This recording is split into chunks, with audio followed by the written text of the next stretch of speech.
안녕하세요. 지난 일주간도 잘 지내셨죠? 오늘 여기는 우리 브루클라인 도서관 앞이고요. 그 앞에 있는 옆에 있는 우리 주차장 입구에서 인사드립니다. 도서관 때문에 오늘 여기서 인사드리는 건 아니고 사실 작년까지 저희들이 우리 이 주차장을 늘 사용하지 않았습니까?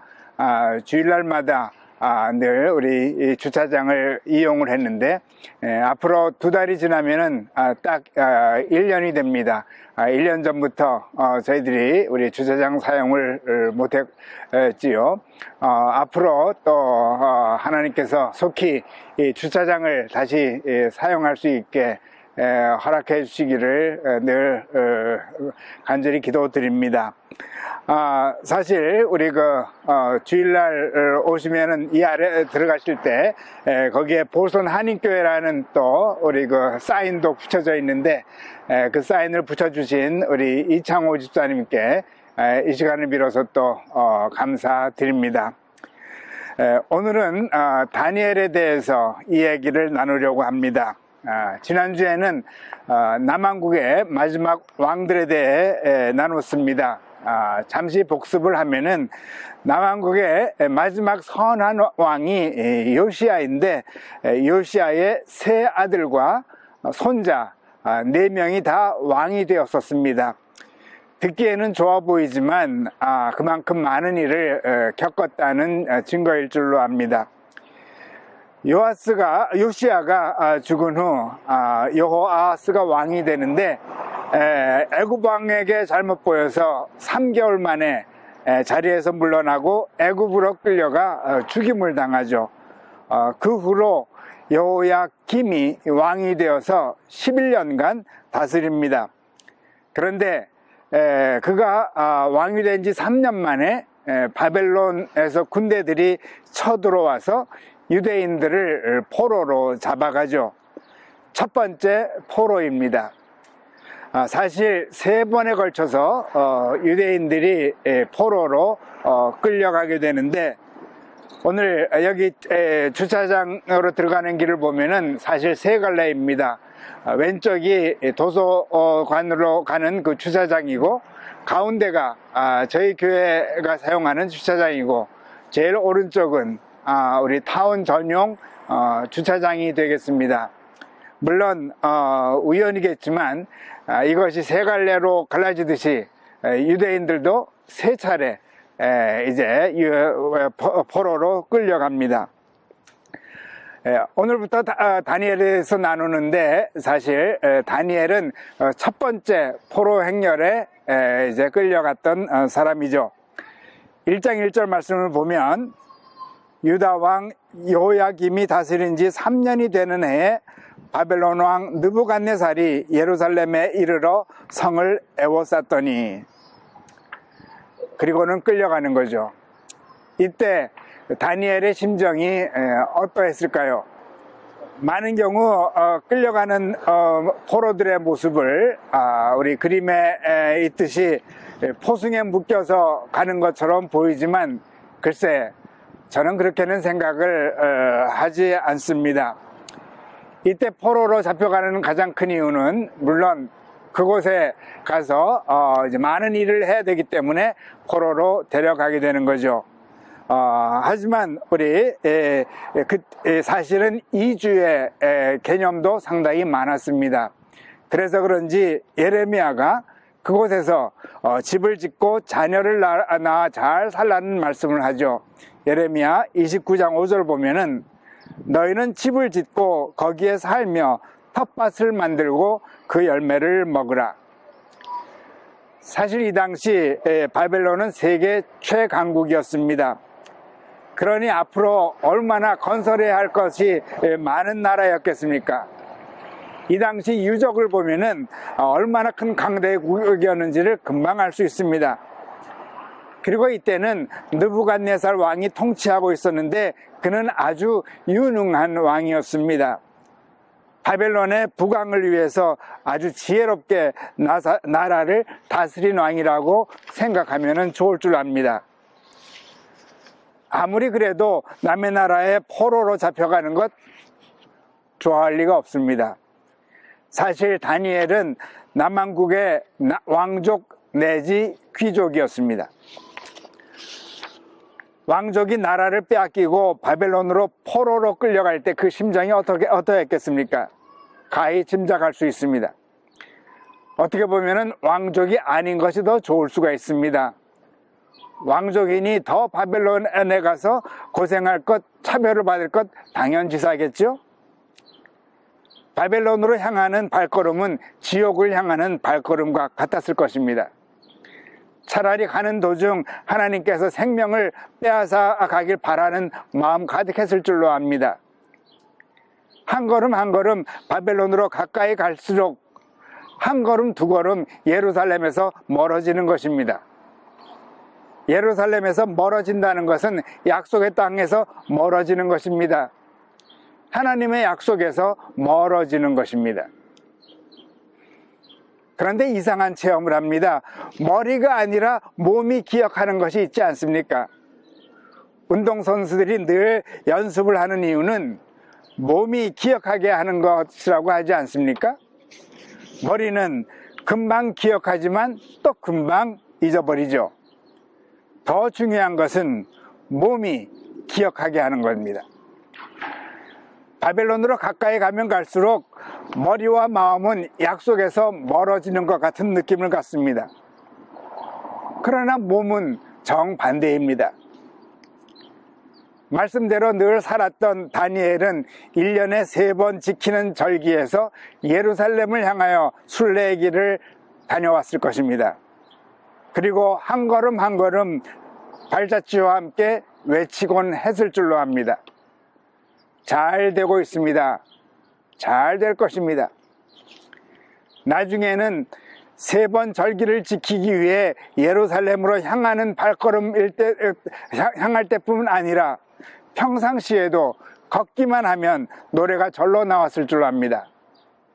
잘 되고 있습니다. 잘 될 것입니다.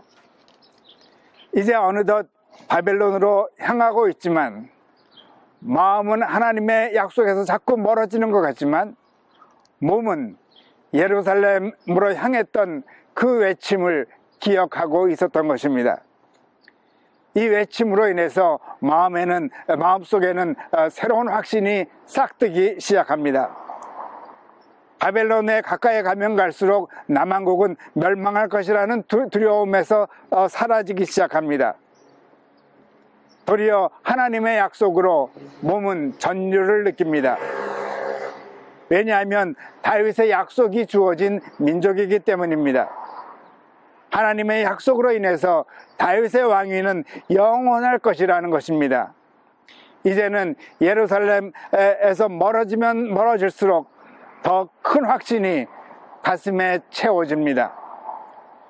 유대 땅에 살 때도 이렇게 큰 확신은 가져본 적이 없습니다. 여기는 이제 주차장에 주차를 하고 이제 저희 교회로 향하는 길이죠. 우리 피어스쿨 밑에 있는 층계입니다. 우리 이창호 집사님이 만들어 놓은 사인 옆에서 또 여러분들에게 계속 말씀을 드립니다. 드디어 바벨론에 도착했습니다. 바벨론 생활을 막 시작하려고 하는데 왕의 신하가 찾아왔습니다. 느부갓네살 왕이 신하에게 지시해서 이스라엘 자손 중에 왕족과 귀족 중에서 몇 사람을 골라 갈대아 사람의 학문과 언어, 곧 바벨론 문화를 가르치게 하셨다고 했다는 것입니다. 이 중에 다니엘이 포함되었던 것입니다. 알고 봤더니 3년간 이렇게 먹여주고 가르침을 통해서 완전히 바벨론 사람이 되게 하기 위한 계획이었던 것입니다. 그런데 자기 친구 3명도 함께 교육을 받게 됩니다. 교육만 받는 것이 아니라 이름까지 바꿉니다.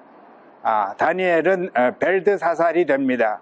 물론 세 친구들도 다른 이름을 받게 됩니다. 완전히 바벨론 사람으로 바꾸어서 후에 나라를 위해 사용하려고 했던 것입니다. 한편 미끼를 던지는데 공부를 열심히 하는 대가로 왕이 먹는 음식과 더불어 모든 쓸 것을 공급해 준다고 합니다. 그러면은 다니엘과 친구들이 어떻게 하죠? 여러분 같으면 어떻게 하겠습니까? 포로로 잡혀와서 왕의 음식을 먹고 왕족의 대우를 받는 것 얼마나 좋습니까? 8절 말씀입니다. 다니엘은 뜻을 정하여 왕의 음식과 그가 마시는 포도주로 자기를 더럽히지 아니하리라 하고 자기를 더럽히지 아니하도록 황관장에게 구하니, 공부는 열심히 하겠다는 것이죠. 대신 왕의 음식으로 자신을 더럽히지 않겠다는 것입니다. 무슨 뜻일까요? 다니엘과 친구들의 놀라운 지혜를 엿볼 수 있습니다. 우선 세상 학문의 중요성을 인정합니다. 그래서 바벨론 문화와 언어를 열심히 공부하겠다는 것입니다. 사실 말씀드린 것처럼 바벨론 문화가 그 당시 세계 최고의 문화가 되었다는 것, 그렇다면 그만큼 배울 점이 많은 것을 알고 있었던 것입니다. 그런데 왕의 음식은 사양하고 있습니다. 이유를 몇 가지를 생각할 수 있는데, 당연히 돼지, 고기 등 율법에서 그 많은 음식이 있을 것을 생각했을 줄로 압니다. 그런데 포도주까지 사양하는 걸 봐가지고 또 다른 것도 분명히 있을 줄로 압니다. 다니엘은 자기의 왕은 다윗 왕조라는 것입니다. 다윗 왕조는 영원히 존속될 것을 믿는 믿음이 있었던 것 같습니다. 다윗 왕을 잇는 왕들이 하사하는 음식은 먹지만 바벨론 왕이 하사하는 음식은 먹지 않겠다는 것입니다. 왕이 주는 음식을 사양함으로 다윗 왕조가 영원한 왕조임을 삶으로 고백하고 있는 것이 아닐까 생각해 봅니다. 곧 다니엘과 친구들은 자기들의 정체성이 분명하였습니다. 세상 역사 속에 속한 자들임을 잘 알았습니다. 그래서 그들은 그 당시 세상 역사의 흐름을 이끌고 있는 바벨론 문화를 배우기를 즐겨했습니다. 바벨론 왕은 이들을 가르침으로 나중에 이용하려고 하는 것 잘 알고 있었지만, 한편 그들은 자기들의 참 정체성은 영원한 다윗 왕조에 속해 있음을 알고 있었습니다. 그 표현으로 바벨론 왕이 주는 음식은 사양했던 것입니다.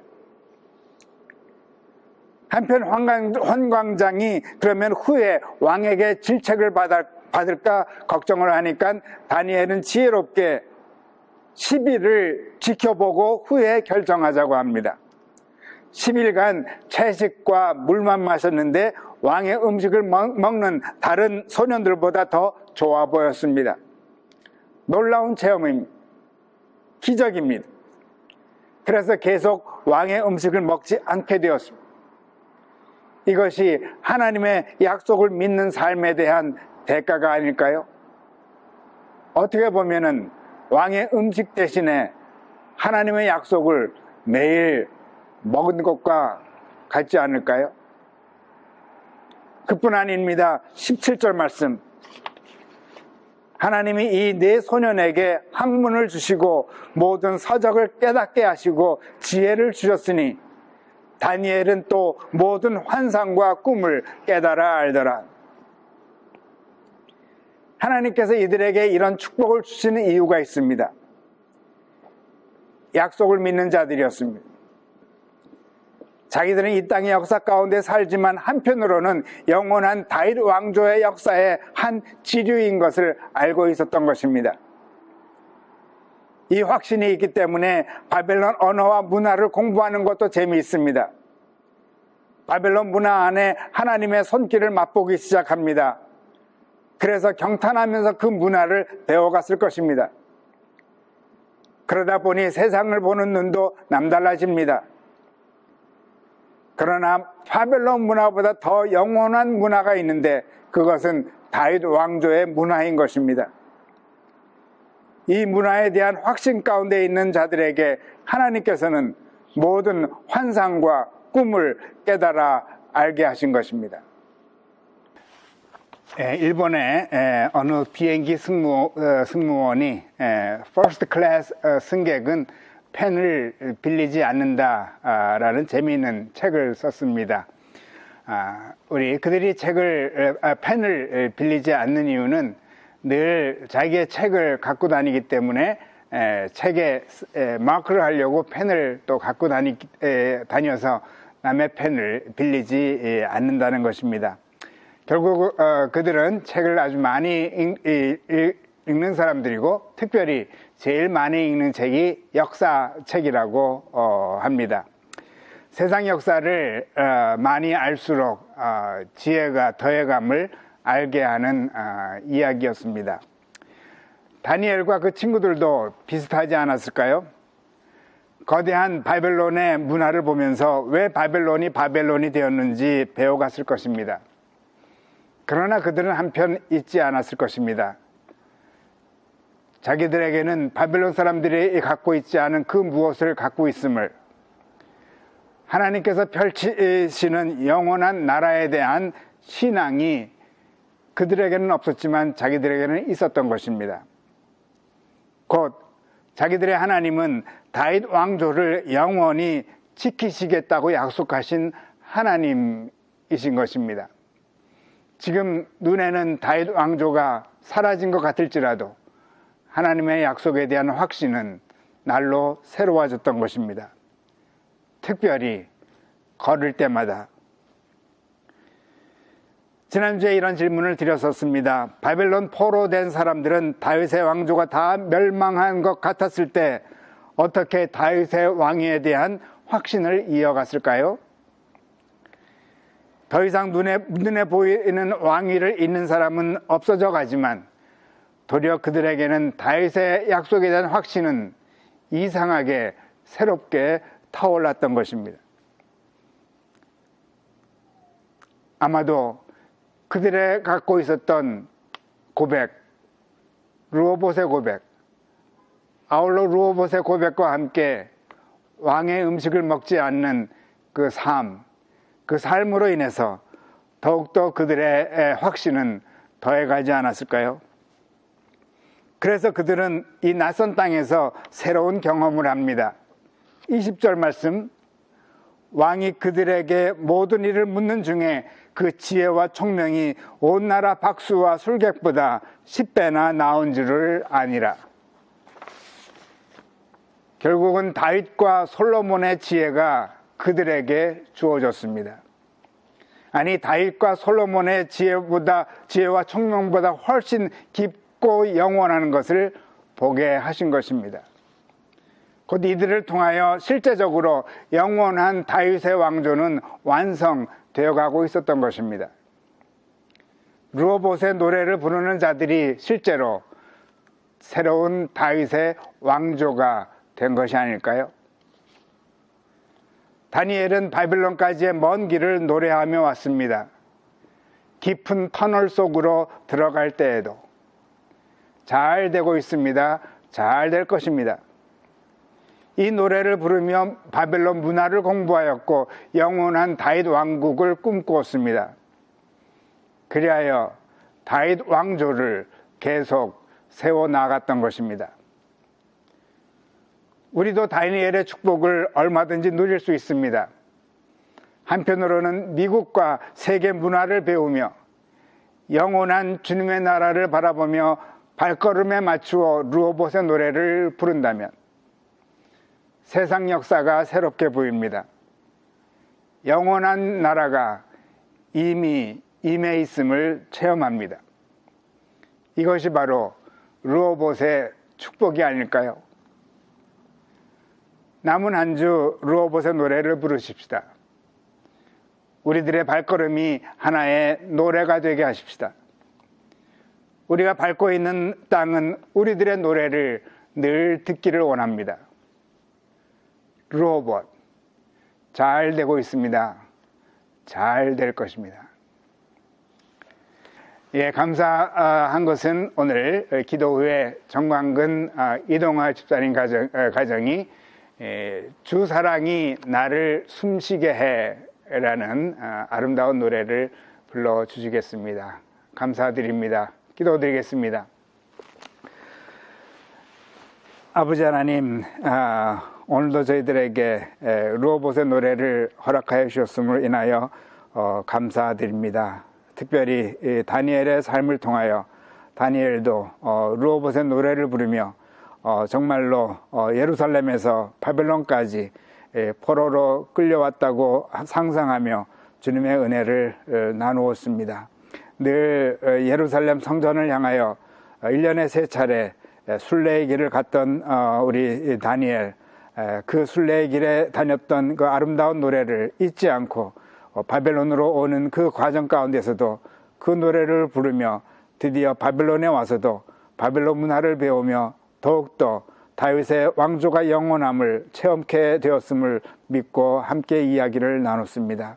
저희들의 삶 속에서도 정말로 터널로 들어가는 그 과정 가운데서도 르호봇의 노래를 부르는 저희들이 되게 도와주셔서 다니엘이 그 바벨론에서 정말로 영원한 세계를 맛보았듯이 우리들도 이 땅 위에서 세상의 아름다운 축복을 누릴 뿐만 아니라 영원한 세계를 바라보며 늘 승리하는 저희들이 되게 축복하여 주옵소서.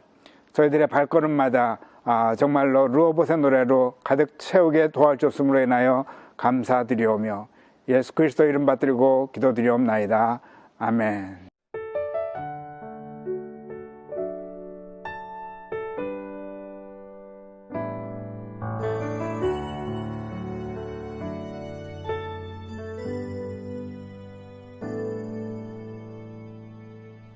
주 사랑이 나를 숨쉬게 해 세상 그 어떤 어려움 속에도 주 은혜로 나를 돌보시며 세상 끝날까지 지켜주시네. 주 사랑이 나를 이끄시네. 내가 갈 수 없는 그곳으로 주의 사랑 나를 붙드시며 세상 끝날까지 인도하시네. 주님만이 내 아픔 아시며 주님만이 내 맘 어루만지네. 어느 누구도 나를 향하신 주님의 사랑을 끊을 수 없네. 주님만이 내 능력이시며 주님만이 나의 구원이시네. 어느 누구도 나를 향하신 주님의 사랑을 끊을 수 없네. 주 사랑이 나를 숨쉬게 해 세상 그 어떤 어려움 속에도 주 은혜로 나를 돌보시며 세상 끝날까지 지켜주시네. 주 사랑이 나를 이끄시네. 내가 갈 수 없는 그곳으로 주의 사랑 나를 붙드시며 세상 끝날까지 인도하시네. 주님만이 내 아픔 아시며 주님만이 내 맘 어루만지네. 어느 누구도 나를 향하시 주님의 사랑을 끊을 수 없네. 주님만이 내 능력이시며 주님만이 나의 구원이시네. 어느 누구도 나를 향하시 주님의 사랑을 끊을 수 없네. 주님만이 내 아픔 아시며 주님만이 내 맘 어루만지네. 어느 누구도 나를 향하시 주님의 사랑을 끊을 수 없네. 주님만이 내 능력이시며 주님만이 나의 구원이시네. 어느 누구도 나를 향하시 주님의 사랑을 끊을 수 없네. 주님의 사랑을 끊을 수 없네.